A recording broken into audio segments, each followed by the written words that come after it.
signing your name.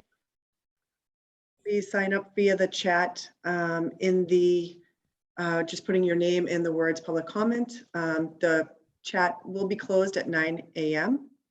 And the meeting is being recorded. All yours, Priscilla. Thank you, Pamela, and welcome to the Board of Trustees meetings. I will officially begin the meeting with the affirmation of our principles. The trustees of the Boston Public Library reaffirm our commitment to racial equity and to the principles of diversity, equity, and inclusion more broadly.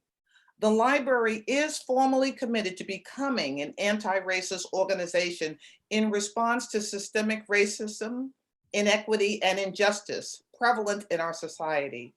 We acknowledge also that the Boston Public Library Central Library stands on land that was once a water-based ecosystem providing sustenance for the indigenous Massachusetts people, and is a place which has long served as a site of meetings and exchange among nations. We are committed to land acknowledgement for all locations at which we operate.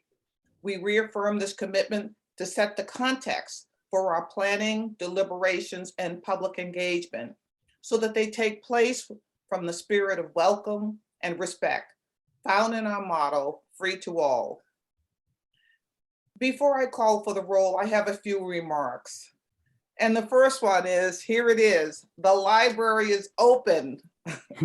The fact that Marjorie and Jim are back in the studio and that the Newsfeed Cafe is open and filled up is great evidence. The branch days and hours are being extended. And a hearty thank you to David and the staff for their many accomplishments that have contributed to the vibrancy of our library. And you'll hear more detail in our president's report. It takes a village to support the workings of this library. And I want to thank the friends of the library for their active involvement. Kudos to the Leventhal Map Center for getting all of us more excited and knowledgeable about maps. All are invited to view their new exhibit, which is going to open on March 18th. And it's about environment and social justice and human landscapes. Thank you to the associates who are important stewards of our special collections, and they're going to host their literary lights on April 10th. And of course, a big thank you to the Boston Public Library Fund. They are extending our reach and helping us realize our mission, Free to All, by providing resources that help us reach new audiences. Thank you to the librarians for the special way that you listen and respond and create welcoming spaces. I was really pleased to see how quickly a suggested reading list on the Ukraine was posted online. Thank you. It takes a village. I also want to congratulate Senator Rush, a proud new parent. And I want to thank all my fellow trustees. I consider you the most committed group of volunteers in Boston. And thank you for all your many contributions and the work that you do on the committees. I look forward to our deliberations today. So Pamela, will you call the roll, please? Yes, Jay, could you please promote Linda Dorsina Flori, who's in the main side? Already here. Oh, okay, good. All right, here we go. Thank you. I'm just going to read last names. Arano Ortiz. Present. Zamawa Arenas will be absent today. Jabari Asim. Present. Val. Present. Berman. Here. Bradley. Here. Cheryl Cronin is also going to be absent today. Douglas. Here. Dorsina Fori. Here. Hyler. Hawkins will be absent today. Joyce Linehan. Here. Rush. Good morning, I'm here. Tyler. Good morning, I'm here. Thank you. And Westra. Here. Thank you. We have a quorum. Great. Thank you. All of you have received the minutes from our January 18th trustee meeting. And may I get a motion to approve the minutes? So moved. Thank you. Second. Thank you. Any discussion?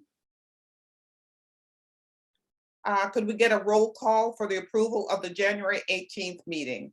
Of course. Arano Ortiz, Yes. Asim, Yes. Val, Yes.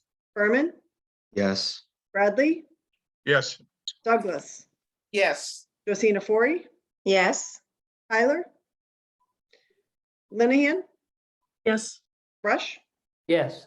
Tyler, Yes. and Westra. Yes. Thank you. So moved. Great, thank you. And now to our president, David Leonard.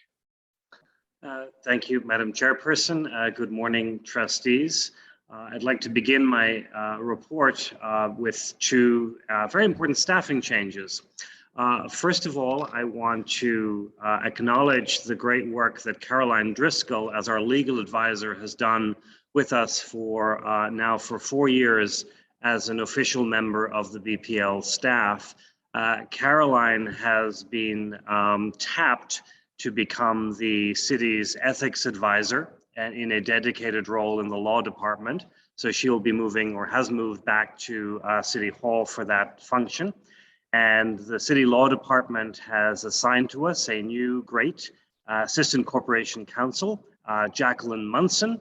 And Jacqueline will stay on the city side of the payroll, but be our assigned attorney for any legal matters. Caroline has also graciously agreed to stay involved in order to shepherd some of the larger topics that have been on the trustees' deck for some time. We're joined by both Caroline and Jacqueline by voice. Caroline, would you like to say a few words and then maybe have you introduce Jacqueline? Yes, hi, good morning, trustees, and thank you, David. I just wanted to use this as an opportunity, first of all, to thank all of you. It's been wonderful advising the library, and this was not an easy decision, but in the end, this was an exciting opportunity to serve the city in a new role. So I'm looking forward to it, but also looking forward to staying in touch with my friends at the library. And when there's a need for ethics advice, I'm your person. So, but without further delay, I'm just thrilled to introduce Jacqueline Munson, who's an assistant corporation counsel in the law department. Jacqueline has been with the law department for about a year. Prior to that, she was with the John Hancock company. So I'll let her talk a little bit more about her background, but I can tell you that in the few weeks that I've been working with her at City Hall, I've seen her just handle so many different and what I would consider some of our more complex departments at the city, including landmarks and many of the city's trust funds. So she has certainly hit the ground running at the city, and I think she will do very, very well at the library. And as David said, we're kind of doing a little bit of a tag team for now, just because there are some major projects that are ongoing. And frankly, there are a few that I just didn't want to let go. So, so I will let Jacqueline take it from here. Caroline, I appreciate the kind introduction and the kind words. Good morning, trustees. It's really nice to virtually meet all of you. I don't think you can see me, but I can see you. As Caroline said, I've been with the city for a little over a year now. Prior to the city, I was doing corporate board governance at John Hancock for about 3 years.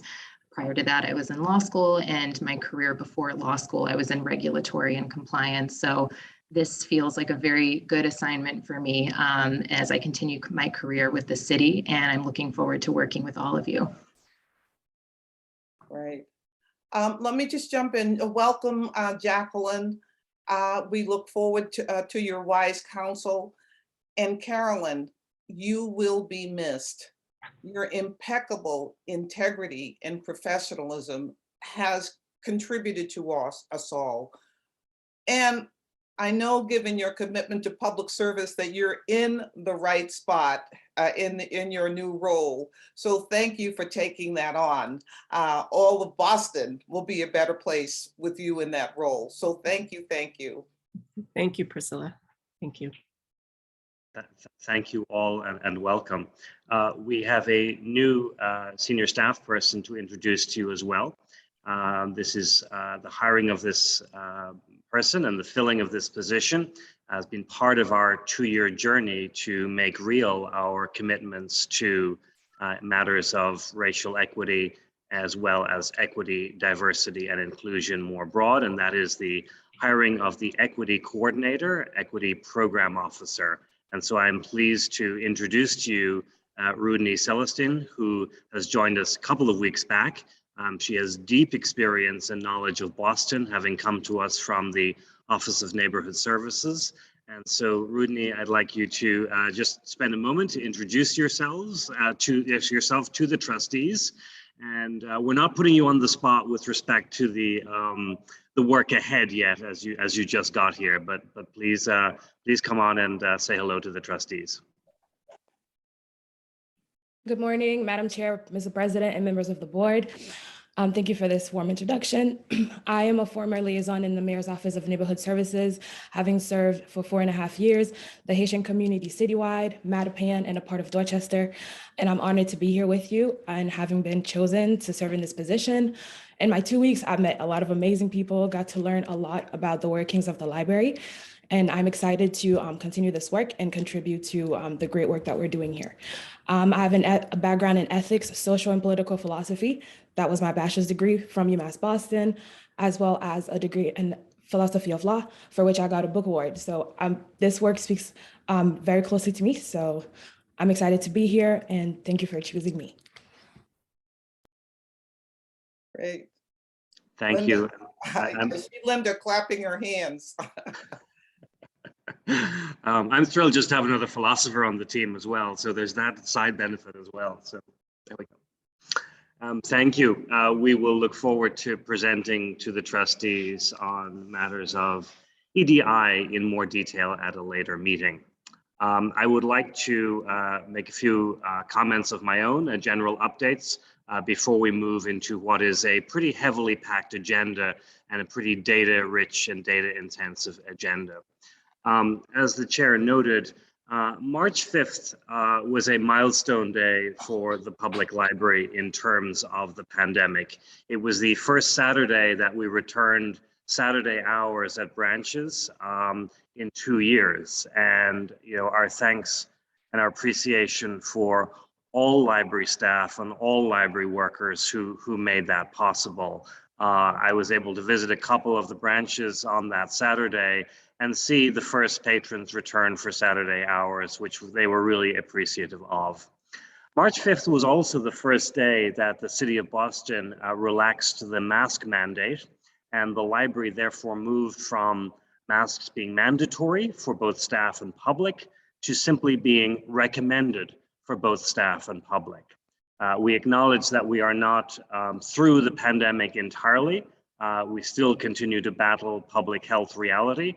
And for now, the guidance will be that masks are recommended. We have not eliminated the guidance entirely, but that does put choice in the hands of both our staff and both members of the public to manage their own risk calculus as they return to libraries. In Michael's report, we'll have a lot more details around some data on the earlier months of our return to in-person service, but this is just a wonderful reality that we're now able to get a little bit closer to what normality would have looked like. I do want to note, as there were several incidents since we last met, pre the mask relaxation, as many trustees followed from updates as well as from the news. The library did experience 4 serious protest events during the early months of this year, where anti-mask protesters entered the library, refused the instructions of staff, and essentially proceeded to interrupt service, putting other members of the public and staff's health at risk. We took action, and those individuals have since been trespassed due to their inability to follow the rules. The library, of course, philosophically continues to support intellectual freedom and the right to protest, but there is a right place and a wrong place to do that.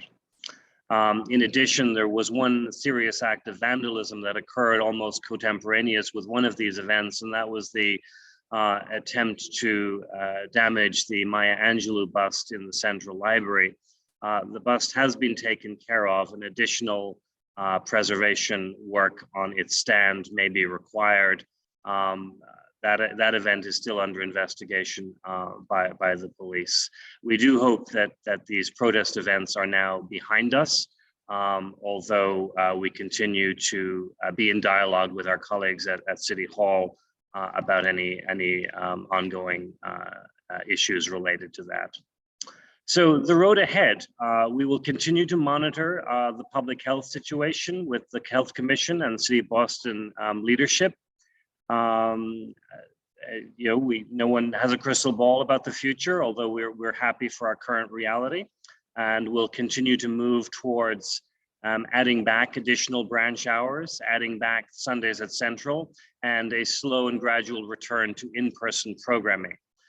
Those returns are driven more by our vacancy levels than particular concerns at this point in time related to public health. We continue to have some great hires. We continue to see a small number, but significant number of departures and retirements. And so that work continues to bring our staffing levels back close to full strength. But we're excited to see a combination of in-person, hybrid, virtual, and outdoor programming in the months ahead. And so I think in the interests of time, I will pause if there are any general questions, and then I will ask Ellen Dunahey to begin our budget review. If I could also just jump in and do a last minute reminder that the chat will be closing at 9. If anyone would like to sign up for public comment, please do so by 9 a.m. via the chat. David, on the demonstrations, when you said trespass, there were actual arrests? No, we did work with the Boston Police Department to intercept these protests as they were occurring.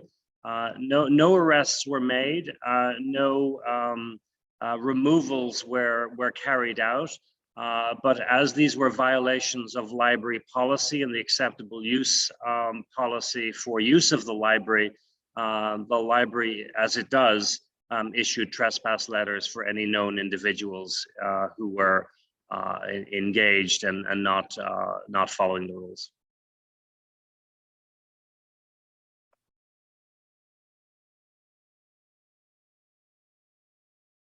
Thank you. We can certainly take additional questions later.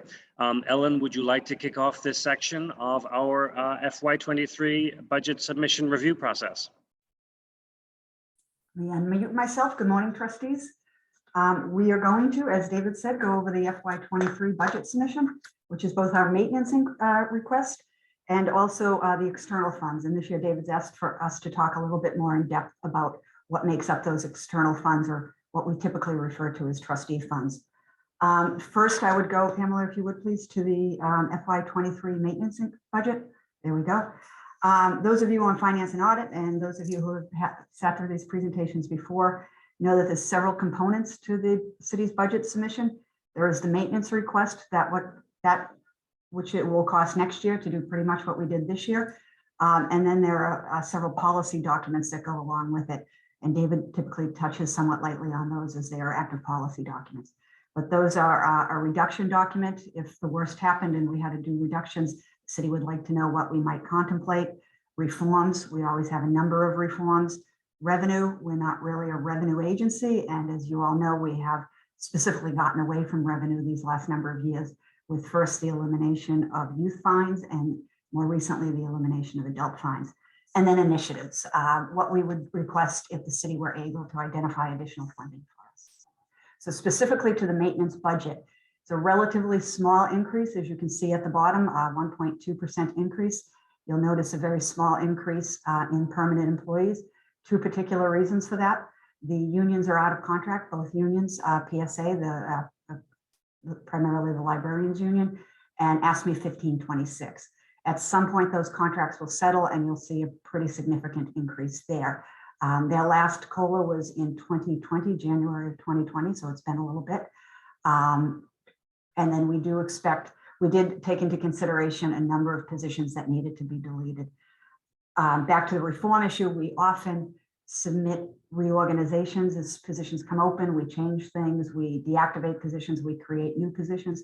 Those creations of new positions typically are a long process of bargaining with the unions, so that it can be a couple of years where we have both, excuse me, both the new position and the old position active. So they're just cleaning that up a little bit. They took about $500,000 of duplicated positions out. So I think we feel pretty confident that this is a good budget number for us. Excuse me again, that this is a pretty good budget number for us. We're running a relatively significant payroll surplus this year at about 1.4 to 1.5 million.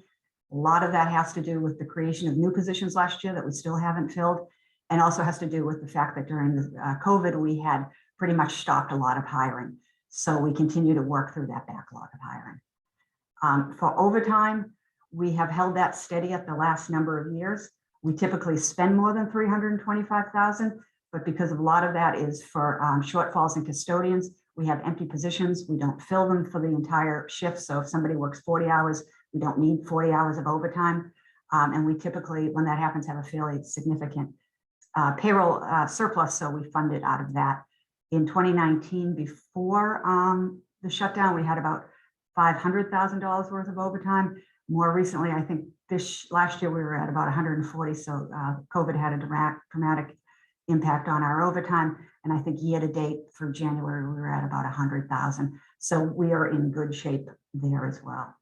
Other salary costs we aggregate, it's unemployment. We've had relatively low unemployment costs these last number of years.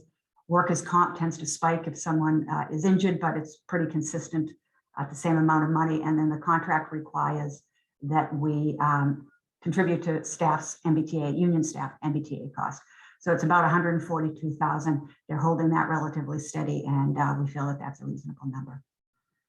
Moving on to telecommunication costs and utilities. The city budgets for that and plans for that centrally. So they look at the city as an enterprise. So that would include utility costs for police, fire, schools, that sort of thing. That number has come up a little bit. In 2019 and 2020, we were obviously, well, particularly 2020, we were much lower. We were substantially closed. We also had 3 libraries off that were also closed. What is now the Roxbury Library, Adams Street and Rosendale. So the contractors picked up the utilities on those. That, I think, that's a number that they came to in January. So with current events globally, that's certainly, I'm sure, a number that they're watching carefully. The repairs budget, those are our big maintenance contracts for the city. That's the HVAC contract, which is MCOR. They supply plumbers and electricians and the systems folks for us. We are actually about to go out to bid on that. So we expect that number to go up.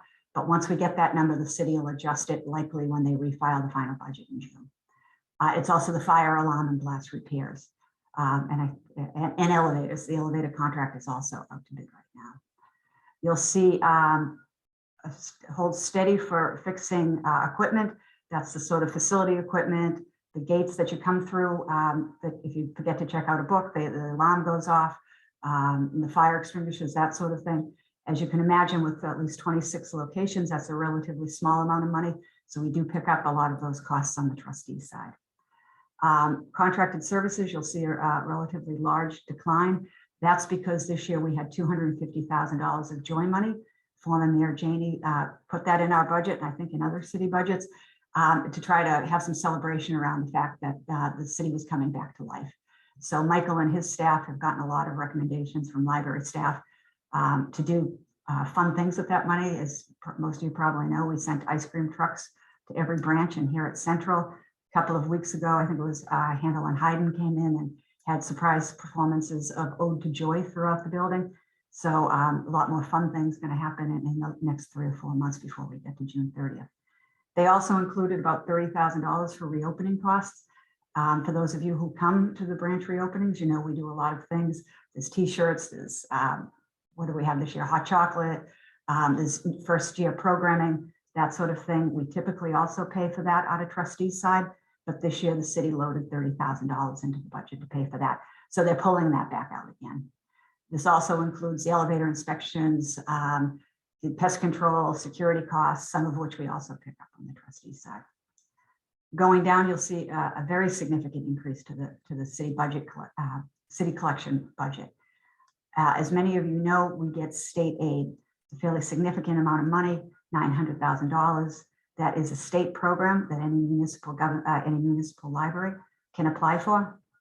You have to meet certain metrics, one of which is that you're open a certain number of hours each week and that you spend a certain percentage of your budget on collections.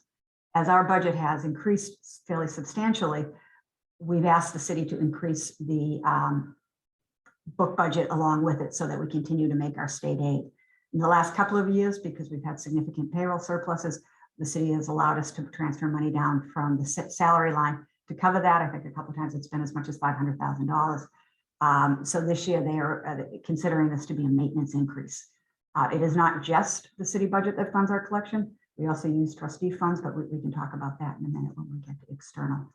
And then other costs, Chinatown rent, the software licenses, debt service, that number 2 will be adjusted by the city. They give us a certain amount of money for technology purchases. They tend to finance that through lease purchase. So just like so it's debt service, just like on a car loan. And they'll go back and figure out what that debt service is. And that line will increase probably a small amount. Interest rates are still relatively low. And then equipment, $47,000. As again, you can imagine, an enterprise of this size, $47,000 is a relatively small amount of money. So we use trustee money for that as well.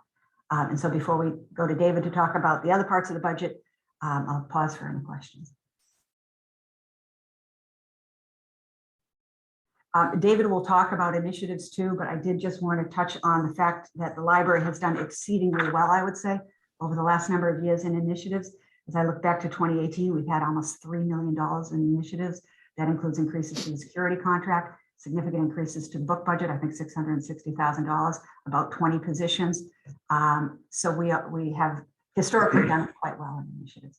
And with that, I'll ask David if he'd like to comment on the other. Ellen, it's Joe Berman. Just a real quick, probably Sure. ignorant question. Maybe you covered it. You use the phrase trustee money. What do you mean by that? Sure. The library is both a city agency and a 501(c) nonprofit. Under the 501(c), we consider that to be trustee money. It's not subject to the city rules, although we typically follow them. If we ask to be waive them, we go to finance and audit for that permission. And we'll get to that in more detail, but it is the state money, it's enterprise money, it's the trusts and that sort of thing. It's distinguished from money we get directly from the city budget. Is that? That the is correct. distinction? That is Okay. correct. So the city budget, I often describe it as the city budget funds the 3 Bs, buildings, bodies, and books. It pays the vast majority of salary costs. It pays about half of the book costs, and then it pays for most of the enterprise, right? The HVAC, the utilities, that sort of thing. The sort of things you think about when you walk into the library, right? When you walk into the library, you expect it to be staffed, you expect it to be warm, you expect it to have books. But the things that sort of animate the library, the fantastic programming and the biblio cycles that go out across the enterprise, those are the things that we typically pay for on the trustee side. Okay. And the maintenance budget has both. Is that what includes both? So the maintenance budget is, and as I said, we'll get to it in more in depth. The maintenance budget is a pretty fixed cost. You're just costing out next year what you did this year.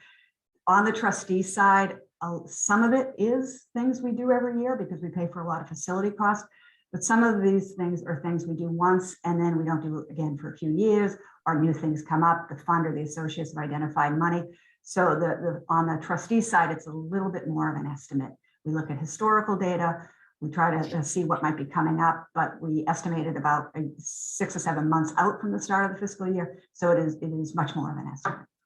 Great. But Joe, Thank you, the slide that you're looking at here is the city's budget for the library. It does not include the additional non-city money, which you will see on the next slide in a moment. Okay, that's what my question. Okay, thanks for the clarification, David. Appreciate it. And Ellen, I hadn't heard you say the 3 Bs before. Could you repeat that? Because that's a good way. Buildings, bodies, and books. Thank you.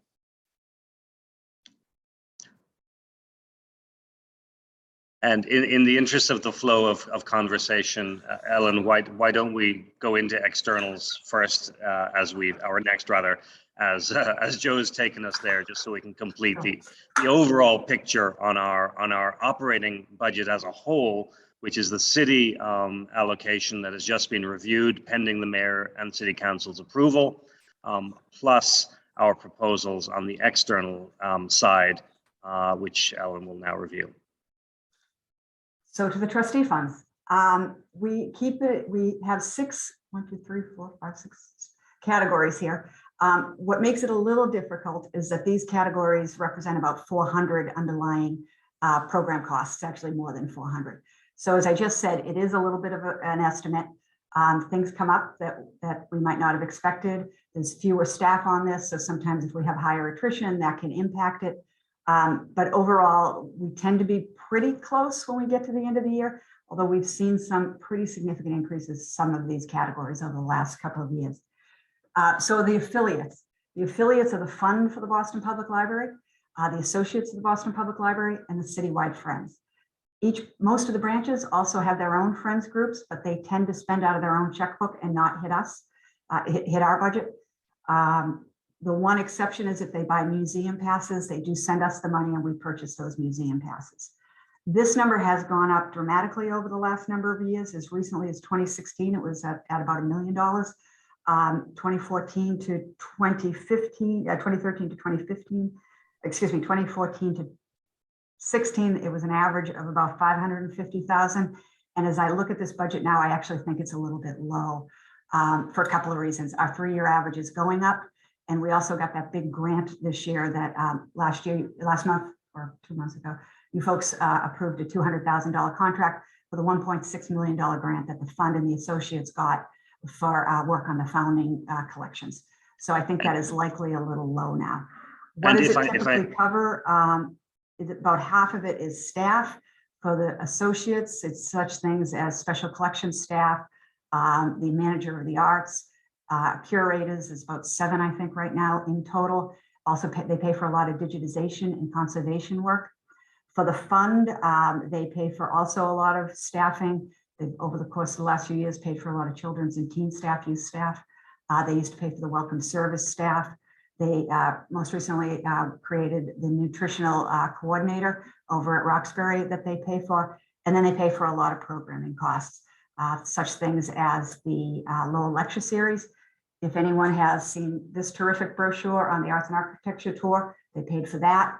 And they also paid for the costs associated with that fabulous drone video that we've posted on social media that takes you all through the McKim building.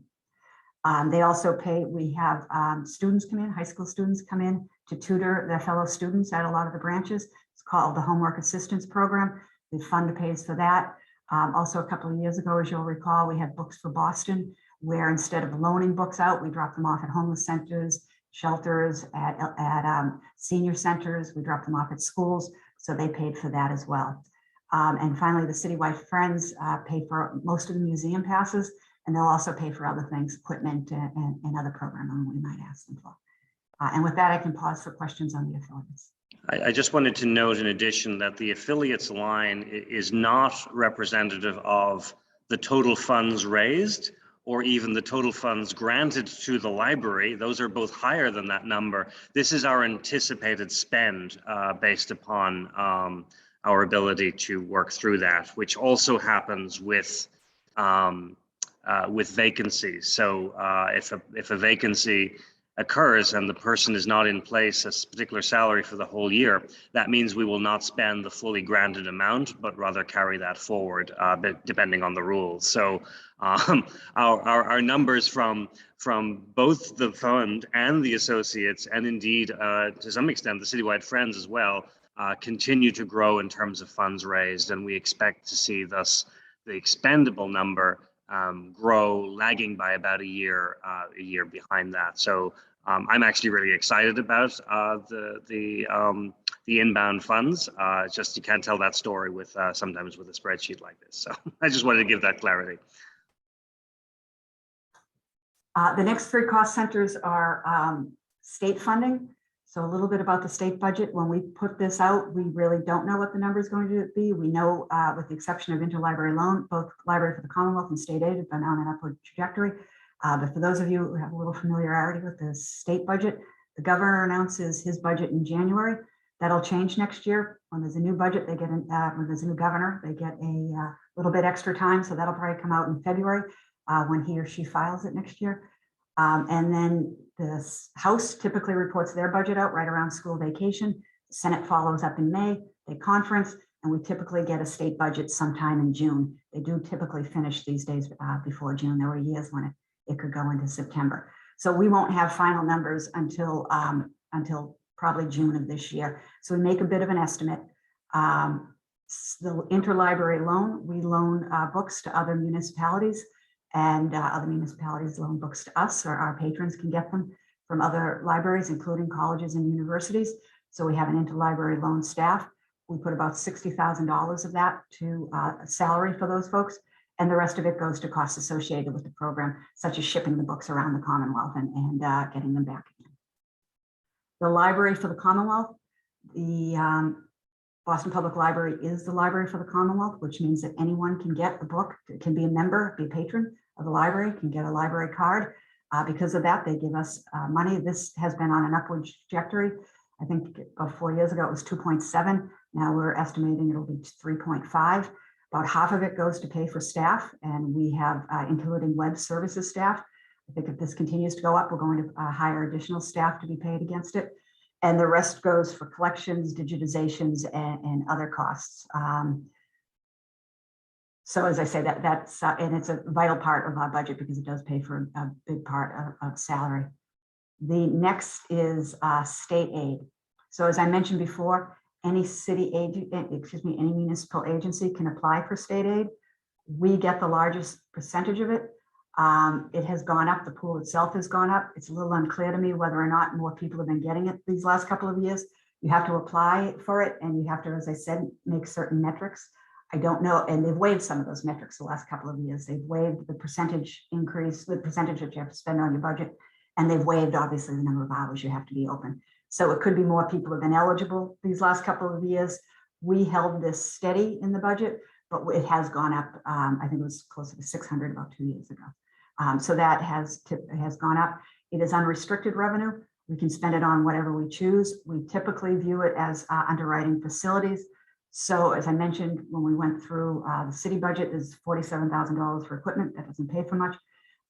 All the fleet, the 6 vans, cars, and trucks that moves things around the enterprise, that's all paid for with trustee money. The gas associated with the parking in the winter when we have to get them off the street here on Blagden Street, insurance, all paid for with city money. All costs associated with cleaning supplies and that sort of thing, all paid for with trustee money. We typically consider it to be state aid money. And I can answer any questions on state funding. And hearing none on trust funds. The trust funds are very interesting. There's just under 200 of them. I think exactly 187, although we're trying to combine a few of them. The largest is about 8.4 million. That is for the Friends of the Kirstein Business Library. And in a minute, we'll talk about some spending we want your approval on to do some work down there. The smallest is under $1,000. It is money for the South Boston Library. We look at the end of every calendar year. We take a 3-year average of that and we pull a 5% distribution. Of these 187, about 10 are for preservation. So that's spent by Beth and her group. About 100 are for books, collections, a whole range of collections. Some of them just say buy books, buy whatever you want. Some of them are highly specific. Some of them are for special collections. Some of them will say, there's one that says buy books on the history of Ireland. There's another that says buy books on music, another that says buy books on math. There's one that says by rare books on Mexico and the nations of South and Central America. There are some that say buy books for a certain branch. We have the Dorothy Elker Trust, which was set up by a woman who worked at Upham's. Her daughter sent up a trust, still gives us money every year. And so the money for that goes for books and other things for Upham's.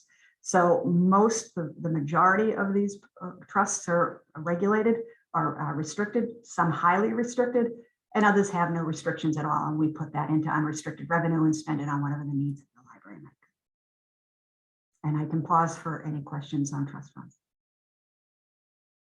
And then moving on, other. Other is the biggest part of other is the event business. But it also includes the Metro Boston Library Network. We have a network and Boston Public Schools, if they have a library, they are on that network. There's one at Fisher College, I think, is on it. Malden is on it, Chelsea is on it. And so they pay us to participate in our network and we hold their collections in that.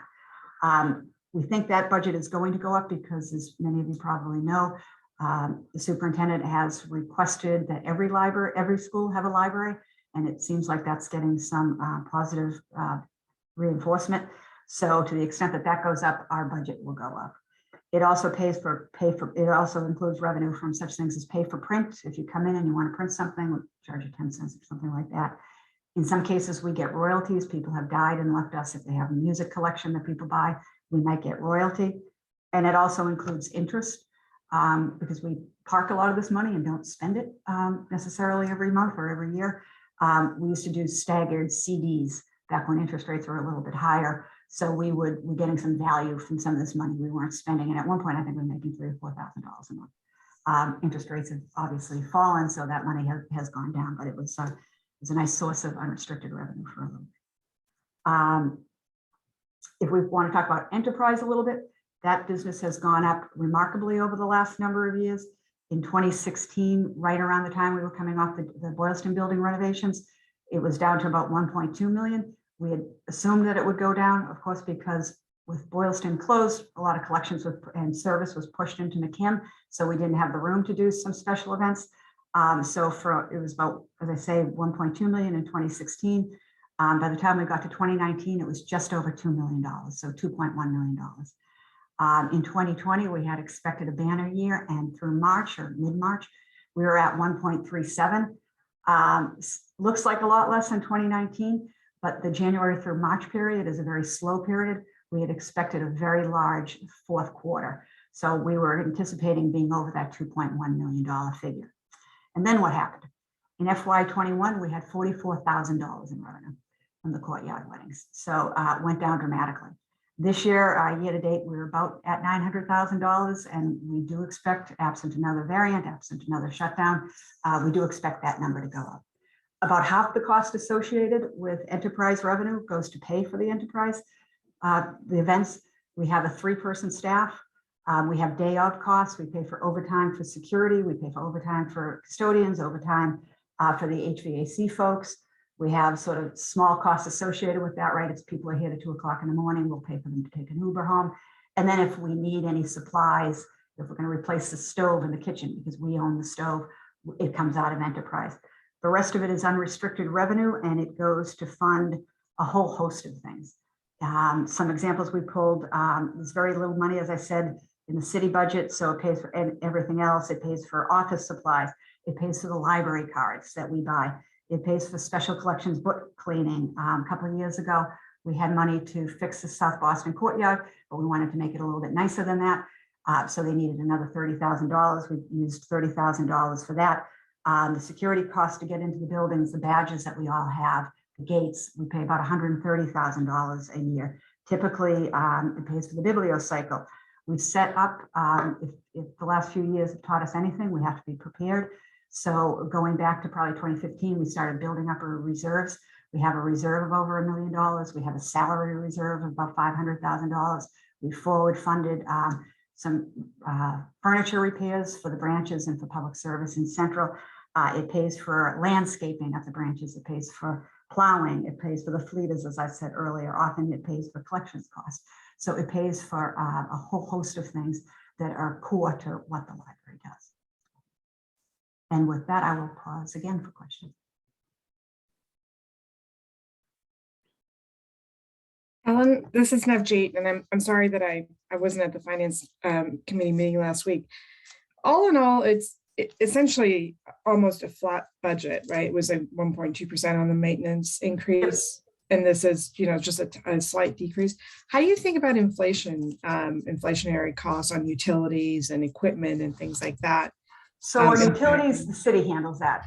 They budget for that directly. So I think, as I said, I think they're probably quite concerned about that. On the trustee budget right now, we have pretty good resources available in the enterprise fund. And it tends to be, so we make individual determinations if we're going to fund something. We'll put a certain amount of money on the table and we'll make decisions from that. So it sort of incorporates any increase that we would see. Okay. Understanding that the largest piece of the budget is salary, and that's, as you said, the unions are out of contract right now. So. And again, I think, if you look back, as I said, since 2018, we've gotten $3 million of initiative increases in the city budget. But since 2016, our budget has gone from 34 million to 42 million. So that's a 23% increase. Most of that is salary driven. The increases we've seen to initiatives are certainly significant, and about 23 of those are positions. But the big driver on that are the salary increases, the new positions and the COLAs. So even though it's a 1.2% increase on that budget, if the unions were to settle tomorrow, you would see that number greatly increase. Thank you. And just briefly, as Ellen indicated, there are companion documents that are drafts, which we have submitted to the city, but because those are drafts for policy matters, those are not yet public. And so I will share, however, on the initiatives front, we have asked for a number of frontline positions to be added to the base staffing configuration, as well as some additional support for maintenance and infrastructure. By the time we reach the May meeting of the trustees, we should have guidance on which of our initiatives is moving forward, because the mayor will publish the official citywide budget in draft format in early April. And so we'll be able to brief you in more detail and more specificity around any initiatives or budget impacting reforms, reductions, or revenue. Although, as indicated, we think the focus this year, thankfully, should only be on initiatives. But we can bring more to you. Today's effort is really to brief you and give you a baseline around how our operating budget is together and where we're headed with maintenance. At the May meeting, we will ask for an actual vote on the overall budget. The mayor and city council obviously have oversight and authority over the city allocation, but the trustees have the authority over the balance of the budget. Although, as Ellen has indicated, many of those sit as estimates pending ultimate funding by the respective sources.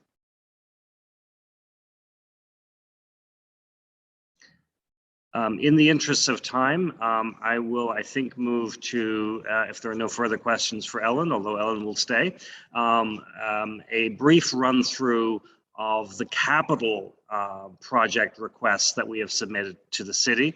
I will do this fairly briefly because it's largely unchanged from preceding years. We are continuing to execute against our list of priorities, which stems from the assessment done in 2012. Next slide, please.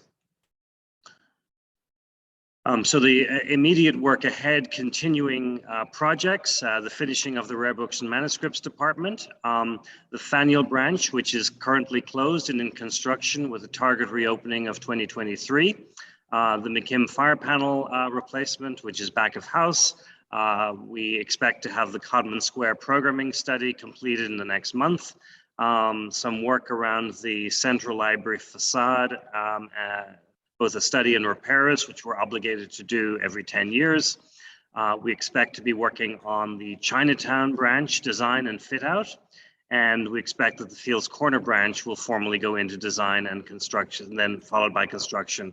A design process should start any day now, and then construction would follow in due course. Next slide. And then other projects that we are in dialogue with the city about how and when to move them forward. Those include the findings of our research collections, preservation and storage study, which is also due in the next month.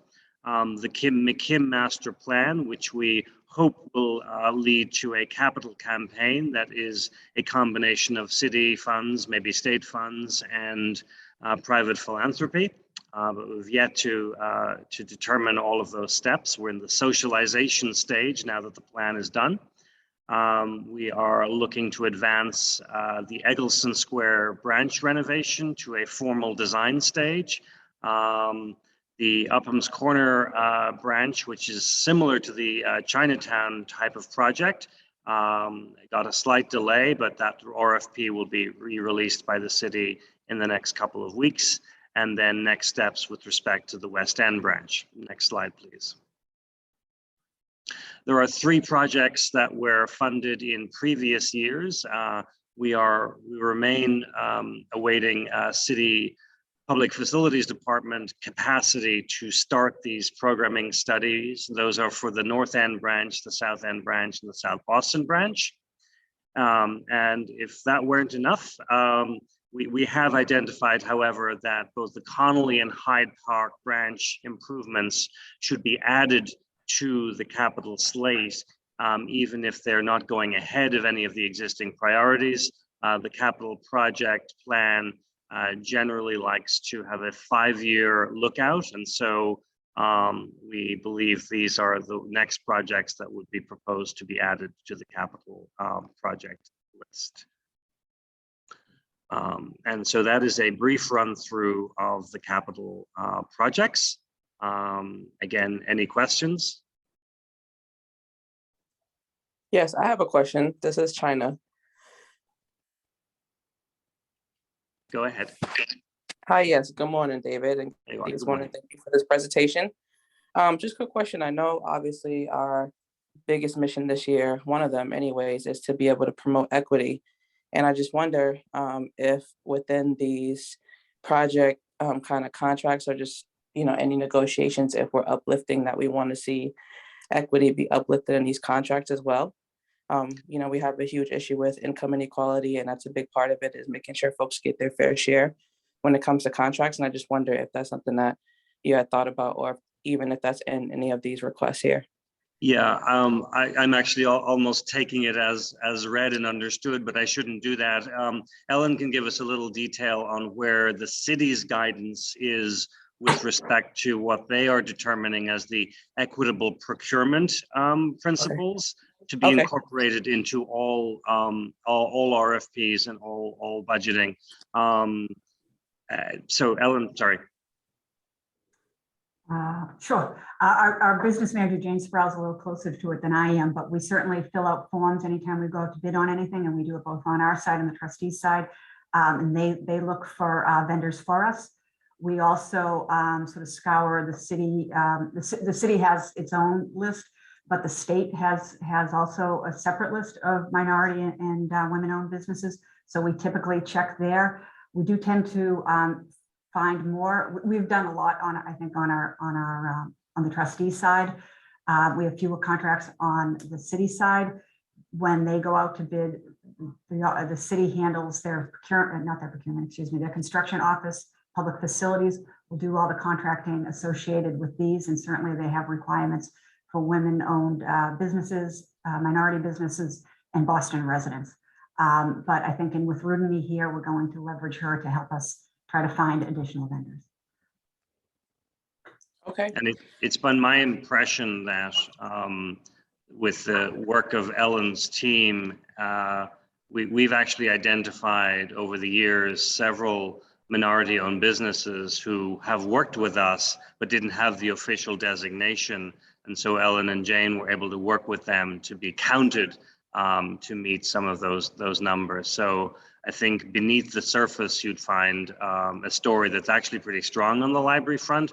But thank you for the reminder, because there's always more work to do on this front until we truly reach our equity goals.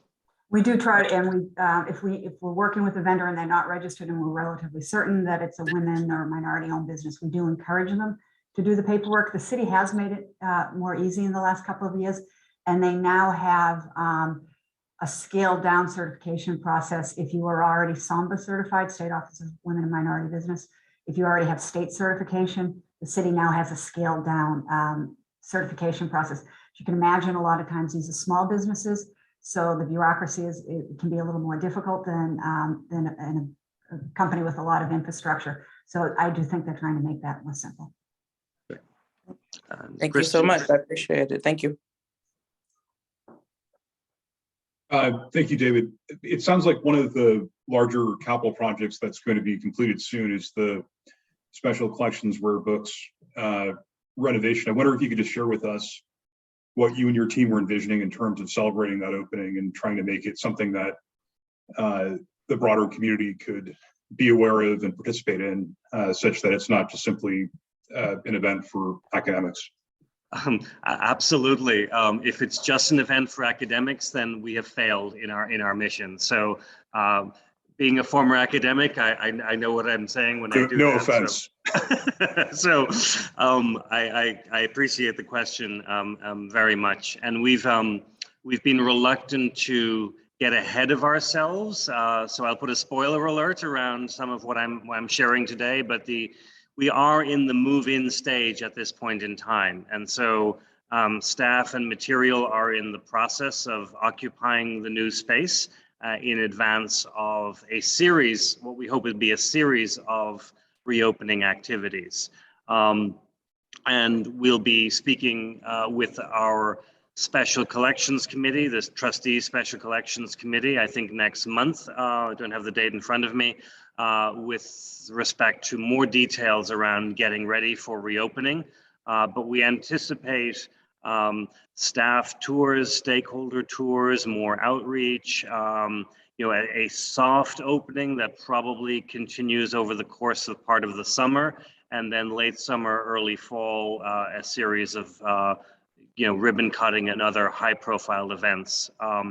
There are funds available through both a BPL fund donor as well as through a donation from the associates to fund a series of outreach and exhibitions and events that will help celebrate this. But at the end of the day, the goal is to ensure that our rare books and manuscripts department, which will then be fully renovated, is available and free to all. It will also become the space that other special collections can be serviced, which we have not been able to do in about 4 years. Ultimately, this speaks to the need for the larger McKim renovation to go forward. But in the meantime, we will be able to activate all of our special collections. And from our point of view, certainly my vision is that when we hold things like the Liberator, the anti-slavery collection, our Shakespearean holdings, our Louisa May Alcott collection, the first editions, all of those have to be tied to the life and work of the people of Boston and the Commonwealth, and not purely for academic research. Although what academics I've seen discover in terms of the bills of lading from the early days of the city and what was being transferred in and out is fascinating and illustrative of everyday life. But our job is to connect this to life. So more to follow, and thank you for the prompt. Our communications team is also ramping up to ensure that everybody knows when we do get to the reopening point. And our baseball collection. Indeed. Everyone has their favorite component of this, and maybe we'll have 675,000 residents of Boston who will also have their own favorite part of this collection by the time we're done.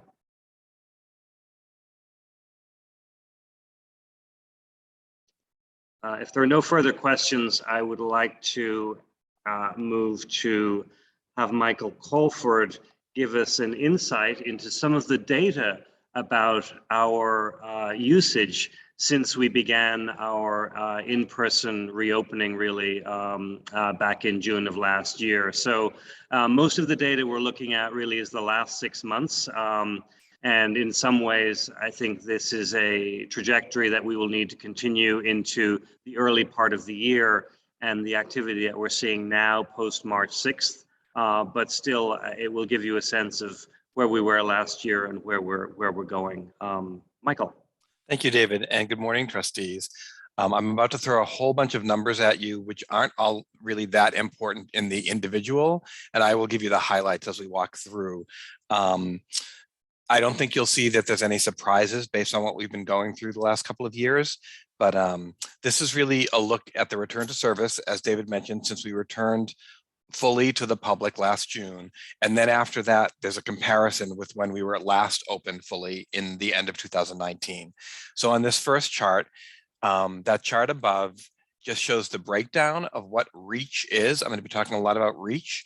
Reach is a measure that we use that's the combined totals of the 5 measures you see on the screen. They are programs, and that's the number of people who are attending our programs. It's visitors to the individual locations. It's circulation of books and other materials.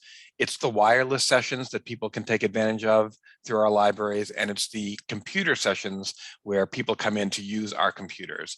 Those are all totaled up to give us our reach number. The graph is a little bit easier to follow, and this is since we reopened fully in June through January of this year. You can see people were a little tentative coming back in June. We weren't fully open in all the branches, but then by July, we see a large spike. People were, if you recall last July, people were very optimistic and they started returning to life as normal. And then during the month of July was the first breakthrough cases of the virus, and people started to get a little concerned again. So you see a big dip in August where people started to slow down their return. September, you see quite a large growth, and that was really interesting because we saw a huge influx of college students and young adults starting to come back to the library. And that was because a lot of the university libraries, the universities actually overbooked this fall. We've been hearing, especially from Northeastern, but we've been hearing a lot that their libraries are just overrun, so they all were starting to come to the Boston Public Library. So we saw a huge increase of students during the fall. Then October, November, December, January, the cold weather came in. As you know, the Omicron variant came up, so the numbers dipped a bit. But even despite the Omicron variant, you see over the course of the 4 months, slowly people started to come back more and more until we're in January, we're back almost up to where we're in September. We expect this number to go up greatly in the coming months. We're still only at about 50% as to the reach totals prior to the virus, but we're certainly on our way. So the next several slides, we can go to the next slide, are going to show the comparison. On the left side is where we were for the first 2 quarters. That's the summer and fall of 2019 of FY20, and then the first 2 quarters of this current fiscal year, which is the summer and fall of 2021. Those are all the individual total reach numbers for the branches and central library. Then there's the change, whether it was an increase or a decrease, and then the percentage increase or decrease. I'm just going to really talk about the anomalies, because as you can look down the change column, where most of these numbers, we're still quite behind where we were in 2019. The orange highlighted numbers are Adams Street, Roxbury Branch, and Community Learning. Those are all numbers that we didn't, Adams Street and Roxbury were closed for the most part in 2019. So those numbers are a little skewed. And Community Learning didn't exist back in 2019. That's a department that does a lot of programming. So that's why those numbers are positive. Brighton Branch had an increase, and you'll see as we go through each category, it has an increase in every category. And I was puzzled to why that was so until Priscilla Foley, our director of branches, reminded me that Faneuil is closed, and many of our Faneuil patrons are now going to the Brighton branch. So Brighton is already a very busy branch, and we've seen it busier because of the Faneuil clientele. And then at the bottom of the chart, you see the digital downloads. And of course, it's no surprise that while we were closed, our streaming services, our ebooks, our e-audiobooks went through the roof. And there was a significant increase in the use. And that continued even after we reopened. We're still seeing a trend of that number to go up more and more. So the areas, this is the interesting piece. If you look at the blue highlighted percentages, Codman Square, Grove Hall, Hyde Park, which did reopen a little bit late because it was under construction, and Mattapan, those are particularly low numbers. Those are the neighborhoods where we've seen the communities slowest to return. Those are communities that were slow to get vaccinated, and we really want to pay attention to those areas because a lot of those branches serve in-person visits, whether it's programming or computer use. So we see that's why those numbers have been slower to return. So that gives us a good indication of where we need to put our focus. And then very quickly, if we go to the next slide, I just break down each category. Programming, you see that the Central Library is the only location where programming numbers increased. That's because of the nature of our programming in the Central Library, both the high level lecture series we do, the premier lecture series, but also our conversation circles, which are, many of those are virtual. So those numbers are contributing to our Central Library number. Both of those types of programs have a very large virtual reach. So we're getting a lot of people, and these numbers reflect both in person, which is still very low, and virtual attendance. So that's why the Copley Square Central Library numbers are the only ones who have increased. Otherwise, just a very quick glance down the change column, you can see that we're all over the place with programming. Some areas people have come back, some areas still running low. The reason why we're running low is because we haven't until just recently started to do children's programming, and that was a big contributing factor to our program numbers, is our in-person children's numbers. And the next slide shows our visitors. No surprise there. No increases to our visitor count because people have been just slowly returning, except for the Brighton branch, which has the Faneuil audience as well, and the obviously the branches that weren't open in FY19. You can see that more than half, though, of our visitor, or you can't see because I don't have the percentages on here, but more than half of our locations we're back above 50%, which is a good sign. So we are planning sometime in the summer, fall, our communications department is planning a campaign to really start letting people know it's time to come back, remind people that we're here, and hopefully we'll see those numbers go up quite a bit as we move forward. The next slide shows our circulation of collections. Circulation of collections, again, we're still down except for Brighton and digital borrowing, but this is the biggest comeback so far. We have 21 branches that are over 50% back, and 8 of those branches are over 75% back. So people are still borrowing books. They're coming in to pick up their books. They're using our electronic collections. So we see that closest to our regular numbers returning.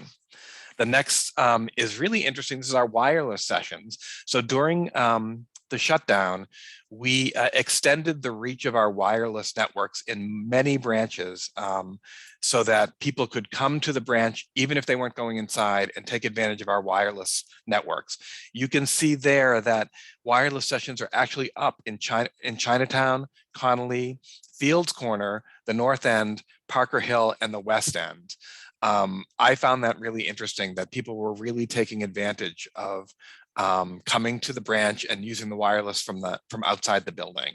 And that's we've also added outdoor seating areas in 8 branches, and we'll be refreshing those this year. Those were very popular. People really enjoyed those. So we expect to see these numbers continue to increase, and it actually was very heartening to see those numbers go up given the investment we put into expanding our wireless reach, thanks to our IT department And then the final slide is our computer usage comparison. Not surprisingly, this is all of our numbers are down because people are slow to come back to use our computers. All but 3 locations are still below 50% return. I think that's a number of things. It's the fact that there's a lot of people who are not still coming back, and also our mask mandate. A lot of the people who use our computers spent a lot of time at our computers, and I just don't think they wanted to deal with the fact that we required them to wear a mask in the buildings. So now that the mask mandate is gone and the virus numbers are going down, we hope to see those numbers going up. But that's the one where I think it ties to the number of people coming into our libraries and spending a lot of time here. That's the next area that we hope to see some growth. So any quick questions about this? And that's just a summary again, but any quick questions from any of the trustees around this?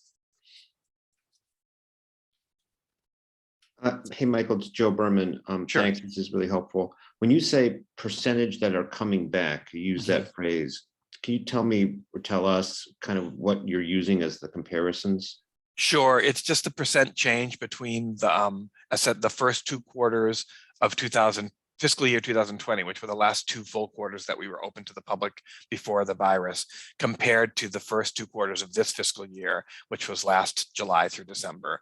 So when I say below 50%, that means we're still below 50% of a return rate compared to before the virus. So 50% would be half the number of people coming in, or yes, exactly. Thank you. Sure. Hi, Michael. Hi. Evelyn here. Quick question. Is it possible as a follow-up, because Roxbury was closed, is it possible to do, sort of before it closed, just kind of see where it was, like sort of a comparison? Sure. Yeah, I could easily go back to the last couple of quarters if they were open and take a look at those numbers. Yeah, I appreciate that. Because usually when you have a new library open, like a refurbished library open, there's a big hype and there's a big, I'm just curious to see what those numbers look like.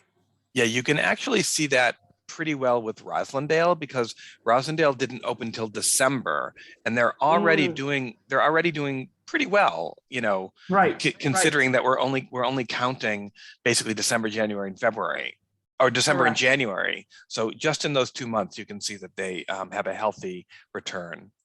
Yeah, thank you. And again, this is the 6-month period at the end of 21. So it's really June through January, whereas I think we're continuing to see the increase anecdotally from January of this year through today. So again, these are like lagging indicators of where we were as opposed to where we are right now.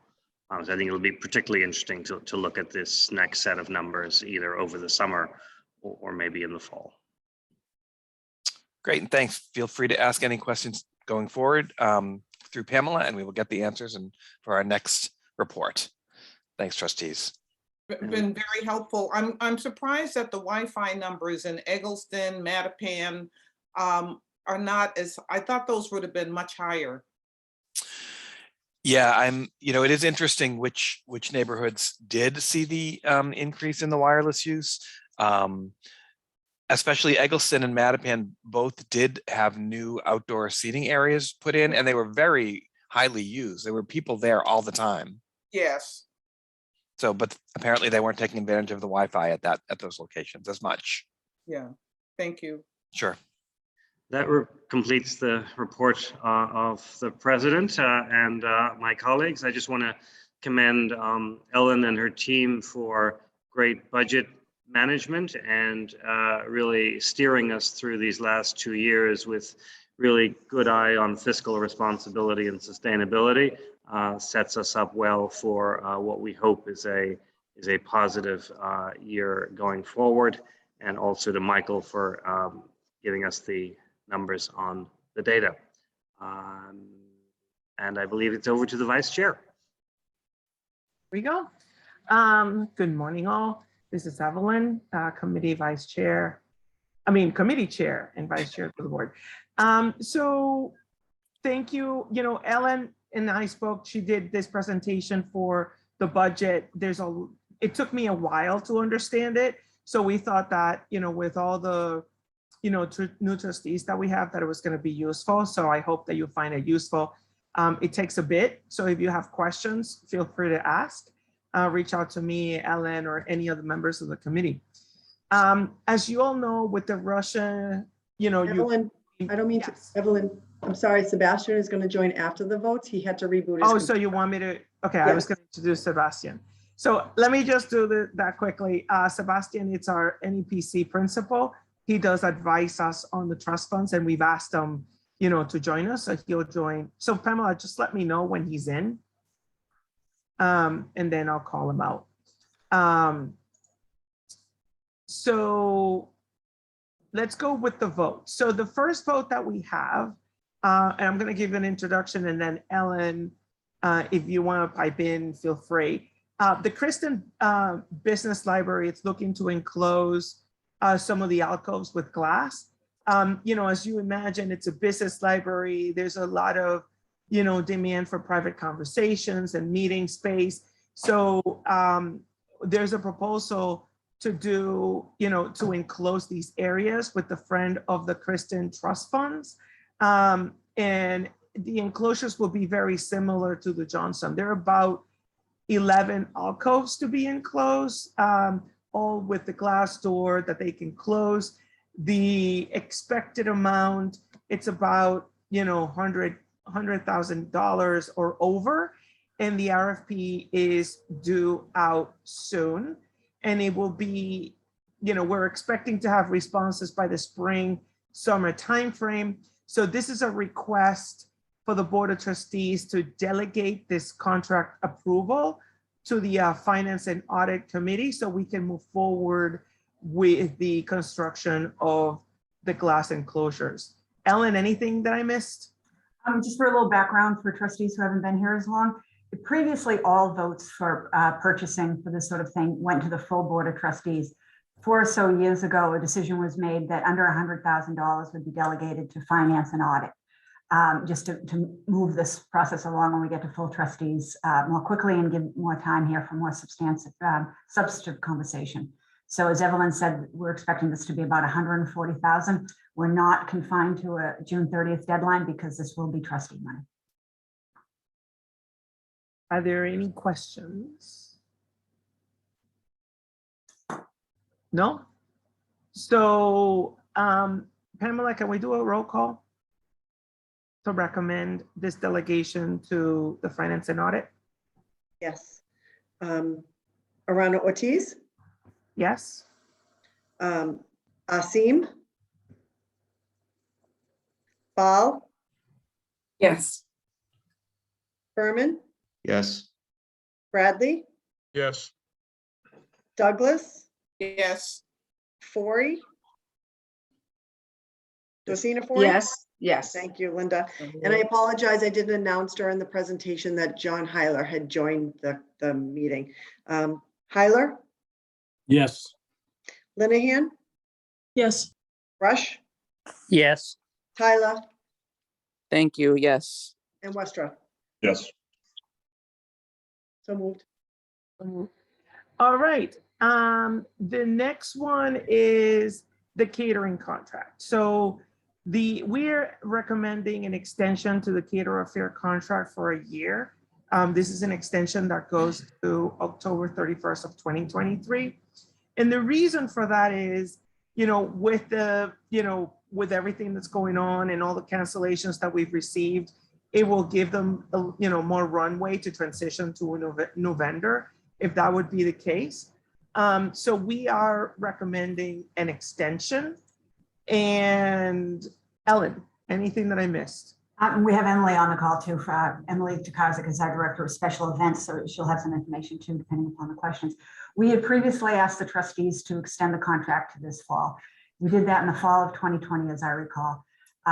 We asked for the extension because we were in the middle of the start of the pandemic. We were canceling things left and right. We were extending things left and right, rebooking, booking, rebooking. So we didn't know what was going on. So it was an operational issue for us as well, not knowing how long we were going to push some of these events out. And at the time, we thought it was a fairness issue for the catered fair. Our contractor, who had expected 5 years of business, as I mentioned earlier, in FY 2021, we had $44,000. So we had hoped to have this awarded next fall. Then as we got into last year, Delta, we had Omicron, we kept postponing things. And so what we are hoping to do and what Finance and Audit approved the other day, we have a $30,000 contract with Cinny Little, which is a food service vendor down in Maryland that we've used before. We have a kickoff meeting with them tomorrow. We're going to put it out to bid with the plan to award it in October, with a year before we brought in, if there is a new vendor. And that new vendor would start immediately booking new business after October. So it would give us a much easier transition. If TCA were to lose the contract, the amount of business they had after that October 23 deadline would be greatly reduced. So we think it's a smoother path for us. And just the uncertainty of the last year has just made the whole thing kind of difficult. And Emily's on, so Emily, if you have anything you'd like to add. She is not on. It was only if she had Okay, questions. my apologies. I thought she was. Nope, if we had questions that needed to be asked, we would open. Okay. So can I get a motion? So moved. Second, Second. discussion, any questions, concerns? No? All right, so Pamela, roll call, please. Arana Ortiz, Yes. Asim, Bal, Yes. Berman, Yes. Bradley, Yes. Douglas? Yes. Messina Fori, Yes. Tyler, Yes. Linehan, Yes. Rush, Yes. Tyler, Yes. and Westra. Yes. So moved. All right, and I think we need to promote Sebastian because I see him, he joined as a participant. So while he gets promoted, so as you all know, I'm going to start again. The Russia-Ukraine war has impacted the global economy, and the Finance and Audit Committee felt that it was prudent to invite Sebastian Jejka to join us today and provide us an update on our trust funds and see how this conflict is impacting the trust funds. Sebastian, welcome to the meeting. Thank you for joining. Good morning. Can you all hear me okay? Yes, we can. Okay. As luck would always have it, 5 minutes before the meeting, I had to restart my computer because everything crashed on me. So hopefully it comes through loud and clear. Pamela, I don't know, there we go. So what I thought I'd do is I just spend a few minutes here on most recent performance, and then we can touch on the market situation, as Evelyn had mentioned. So page 1 of this review is just a quick snapshot of your portfolio. This is at the end of January. February was a similar month. We'll talk about that in a moment. But when we're looking at your portfolio as a whole, the way we set and look at strategies to take a long-term view. And annually, we meet with the committee, the Finance and Audit Committee, to reassess, reaffirm, and reset the strategic asset allocation of the portfolio. And that was something that was done just last year. And the goal of that is to make sure that over the long term, the approach that we're taking fits the goals and objectives of the fund. In the intermediate term, or with situations that are occurring today, what we want to do is make sure that the implementation or the managers that we select, the rebalancing that we recommend, can help offset some of the variability and the volatility that we're seeing in the markets. High level today, we're not recommending changes. We're not recommending changes to the manager lineup. And in fact, we think we're in a very good position given some of the decisions that have been made over the last number of years.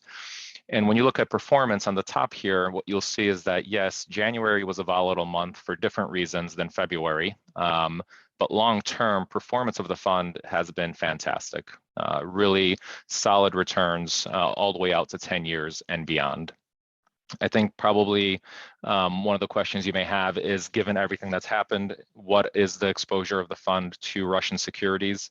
It's less than 20 basis points at this point.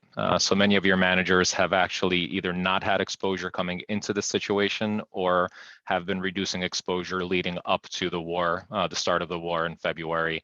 But at the moment, it's very minor at the portfolio level.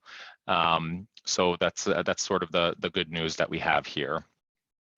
If we go just to the following page, you'll see a little bit more detail. I won't go through all of these line items. There's a ton of information here, but suffice it to say, we are broadly globally diversified in this portfolio. And when we think about that, we look at it from an equity perspective, from a fixed income perspective, from asset classes that are diversifiers in, for example, the PIMCO All Asset. And within the categories, we want to make sure that we have exposure to things that can be defensive, if you will, safety assets, and things that could be return drivers. And some of those things that have done very well for us in the most recent period are exposure to some of the fixed income categories like TIPS, like treasuries, that have generally been quite defensive during this bout of volatility and additive on the whole.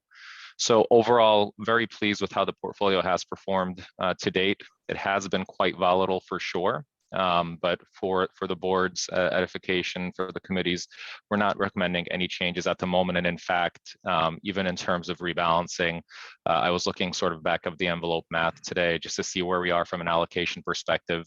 We're generally right in line with our target asset allocation. So no changes are necessary from that perspective. I'll stop there just to see if there are any questions on the portfolio, because the rest of this deck was really meant to provide a high-level overview of what's been happening in the markets, and I can jump into that if you'd like. I have a question. You mentioned 20 basis points on the Russian war. Of Russian securities exposure, yes. 20 basis points out of how many? How many basis? So 20 basis point is 1/20%. I see. 98.8% of your assets have no exposure to Russian securities. And the current total market value was 73.7 million. It's a little bit lower at the end of February, but correct. That's which is down from 76 at the end of the year. Yes. Okay. Yep. I think, one of the things we want to make sure, I started off my commentary by talking about we focus on the long term because we understand that there may be bouts of volatility in the interim, and this is clearly one of those bouts. And when we think about Russia as a whole, Russia, while it's a very large country and has a fairly large population, in terms of its size within the global economy, it's very small. It contributed about 1.5, 1.7% to global GDP in 2021. So it ranks its impact is largely commodity and energy based. The secondary and tertiary effects of what's happening are kind of what you're seeing play out today. So the volatility, clearly, when you have sort of an unprovoked war occur, even if the markets are prepared for it, you do see more volatility.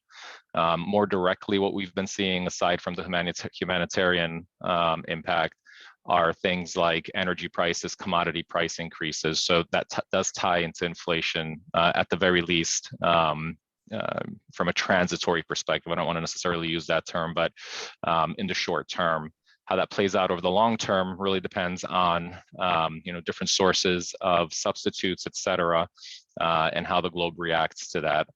So we'll see how that plays out. Some of the other secondary and tertiary impacts are on things like risk assets, which we've been seeing sort of a risk off play here over the recent weeks since the war started. There is a play into how central banks react to this. Heading into February, all the discussion is around how many rate hikes the Fed was going to pursue to help stem inflation. The likelihood that they will continue is high, but maybe perhaps not at the speed as they had expected previously. So that does play into asset assumptions and asset class opportunities on a go-forward basis. And then three, it's really a regional question. If you think about the US from a from an exposure perspective to Russian commodities, to imports, it's quite low. In fact, if you look at Europe and Asia, those regions are more directly impacted by some of the supply chain issues that we'll be seeing as a result of what's been happening recently. So all that to say that we do expect in the near term to see some volatility. We do have an asset allocation team within our four walls that monitors this on an ongoing basis. You know, at the moment, as I mentioned, there is no outward opportunity, if you will, for any changes, nor do we want to react to short-term market volatility as well. So should something change, should we see continued market impact in the US, we would be right back to our clients with recommendations around rebalancing or positioning in order to better buffet ourselves or take advantage of some of the dislocation. Today, as I mentioned, the portfolio has been positioned or is positioned in a fine way, so we're not necessarily concerned with it from a strategy perspective. But if and when we do see an opportunity to make an adjustment or to make any kind of rebalancing recommendations, we will be in front of the committee with that fairly quickly.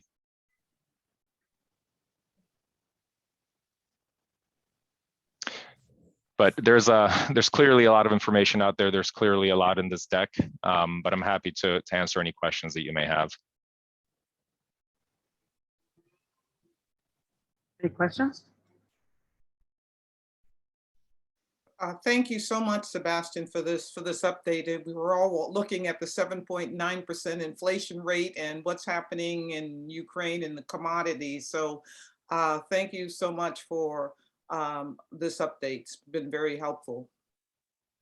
Absolutely, and I'm more than happy to speak with you as often as you need to walk through this. Obviously, not unprecedented. We've seen these in the past, not direct corollaries to the situation today. But it's something that, at least in the near term, will put pressure on us as consumers, on the global economy, from an inflationary perspective, from a supply chain disruption perspective, from a humanitarian perspective, for sure. Hopefully cooler heads prevail soon enough, and we're sort of talking about all of this in a past tense. That being said, it has to work itself through the economy. In these situations, we don't believe there's a silver bullet. So being globally diversified and really monitoring where we are invested, how we're invested, is going to be key, and simply being on top of it. And I think that's going to be the key here, especially over the coming months. So we discussed this on the finance and audit all the time. So, and Sebastian's always invited to speak to us and give us the update. So any trustees that are not part of the committee, feel free to join if you're interested in this very topic.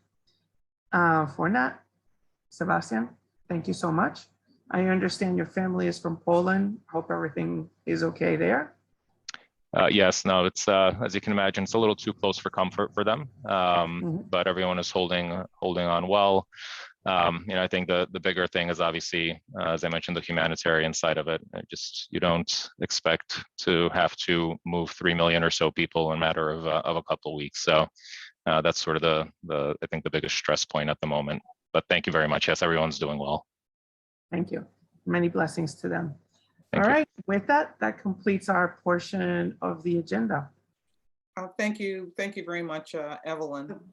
There is a question. China has her hand up. It's been up. I think she didn't lower it. Yeah, I'm all Did set. you have a question? I'm all set. Sorry. You want to lower your hand?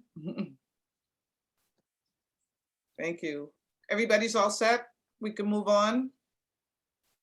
The next agenda item is new business, but given the time, unless there's pressing new business, I'd like to go to public comment. So is there any pressing new business that somebody wants to bring up? Priscilla, the only thing, and we can just park it, but people to start thinking about it, is to open the discussion maybe in the May meeting on how trustees want to do meetings going forward once we start our in-person meetings. So just have to think about how do we want to do it? Do we do we record, and how do we open it up to the public outside of being, in present? Yes, thank you. Thank you for raising that. We'll have more conversations about it in terms of, I know we're all eager to get together in person. Most likely will not happen for the May meeting, but in May, we'll be talking about our plans for the year coming back in September. So thank you for bringing that up. Hey, Priscilla, it's yes. Joe Berman. I do have one quick piece of pressing new business, I guess, although it's kind of old business, just to remind everybody that the Associates of the BPL will be hosting its annual gala, Literary Lights, in person on Sunday, April 10th. It is an in-person event. If people are interested in attending, you can go to the Associates website and get more information about tickets and how to make contributions. We haven't had this event for several years due to COVID.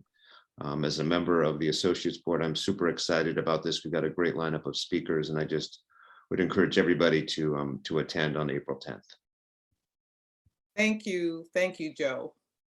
See, I said that in my opening welcome remarks. Did you hear it? You missed it. Yeah, no, I heard it. I just wanted to reiterate. Okay, great. Thank you. All right, let me turn it to Pamela for public comment. We have 3 signed up for public comment. The order is Paula D574 @gmail. She is first, then we have Marie Furman, and last Paula Core will be our final speaker. No. Chat. Do I go in the chat? Yeah. Hi, my name is Paula Core, and throughout the last 2 years, we've been advocating for Nubian Square Library, and we are not going away.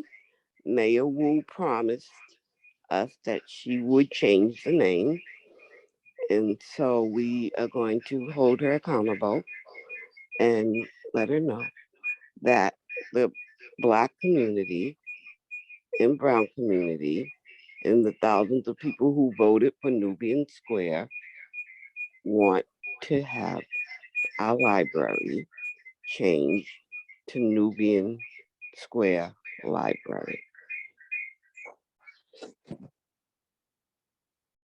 And we will be, advocating for that. Thank you, Ms. For the Core. rest of our life. Next, we have Paula. Pamela, please. I just want to say thank you, Ms. Furman, for your comment. And the library administration has fully briefed the mayor's office on the history of the name change from Dudley to Roxbury. And the trustees consider this a closed matter and are supportive of the library administration's continuing reference to the branch as the Roxbury branch of the Boston Public Library at Nubian Square. Thank you. Pamela, next person.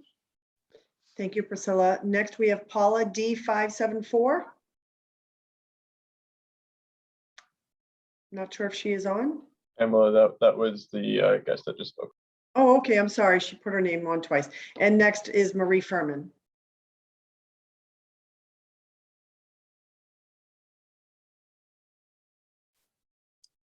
Is Marie Furman on the call still? Yes, I am. Okay, here we I'm go. sorry. Good morning, everyone. My name is Marie Furman, and I am a lifelong resident of Roxbury, Massachusetts, a former Boston Public School teacher who actually taught ancient African history and Nubian history to our students at Madison Park High School. And I'm here because we do want the name changed to Nubian Square Library. We realize that you said that it's a closed matter, but it's not a closed matter for us. We believe that the name represents our history and represents our culture, and we would like to see it happen. You know, just like other cultures are represented, we are not represented in terms of our culture and our history. So we will pursue this no matter what the board says, because we feel it is our right. We deserve to have the name. And the other thing that I wanted to just say is that, you know, I appreciate the hard work that you're doing. You know, I was very impressed with the finance. I learned a lot today. Let me put it that way. I learned a lot about financing. I just started a nonprofit organization to work with incarcerated youth and helping them learn entrepreneurial skills so that they could be better prepared for life and better prepared for job development. And I am a very big part of this community. I will be meeting with you, Priscilla, at some point, because I do want to talk about, you know, how the library and my company, my nonprofit, as well as my Thank you, Ms. profitable Furman. company can I'm work sorry to cut you together. off. It's been 2 minutes. Oh, okay. All right. Thank you. That concludes public comment. Thank you for all those who've made a public comment. This is your library, and we certainly appreciate being in dialogue with you. Our next meeting is going to be on May 24th. It's our annual meeting at 8:30. And let me ask you this, for adjournment, we don't need a roll call for adjournment, is that correct? So thank you, very full agenda. It's good to see that we're in good fiscal shape. And again, it takes a village. I thank you all for your participation, your contribution, and your passion for the library. Please enjoy the rest of your day. Thank you, Chair. Thanks, Priscilla. Thank Thank you. you. Thank you Thank all. you. Thank you, everyone. Thank you, everybody. Bye, everyone. Bye-bye.